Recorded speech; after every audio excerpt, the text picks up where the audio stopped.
Marami po naming nilagay na bagong features. Halimbawa po, yung machine ngayon, pagka tapos na ang boto, magsusuma total yan. Nandiyan kayo lahat, makikita nyo, nagsusuma total. At ang pagsuma total niya, wala pang 5 minutes. 3 minutes lang halos, masusuma total ang boto mula ng umaga hanggang sa matapos ang kahuli-huli ang botante na bumoto. At pagkatapos po niyan, ay magpiprint muna ng siyam na election returns. Pag print ng siyam, yung isa ipapaskil ka agad sa labas ng presinto. Ipopost. Makalalaman na kagad ng lahat ano ang nakuha ang boto ni Mayor, ano nakuha ang boto ng kalaban ni Mayor, si Senator ganito, ano nakuha ang boto, nandiyan po lahat, pwedeng picturean yon.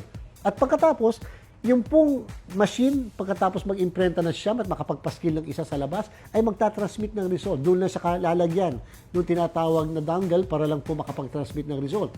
Therefore, padadalhan ang PPCRB, si NAMFREL, si Majority Party, si Minority Party, si media, may sarili silang server na doon ipapadala ang result. So, kung ako si PPCRB, si NAMFREL, pwede kong ma-verify ano ang napicturean sa labas na presinto, na boto. Ito ba'y tumutugma sa pinadala sa akin?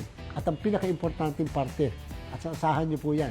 Pag natapos na ang lahat ng mga prosesong binabanggit ko, yung pong machine ipapakita sa lahat ng watchers at saka sa lahat ng observers, kahit botante, ang lahat ng picture image o picture ng balota na nahulog sa maghapon. Ibig sabihin, kung ang bumoto ay 300 botante, 300 picture image po ng balota ang makikita nila, pwedeng picturean, isa-isa.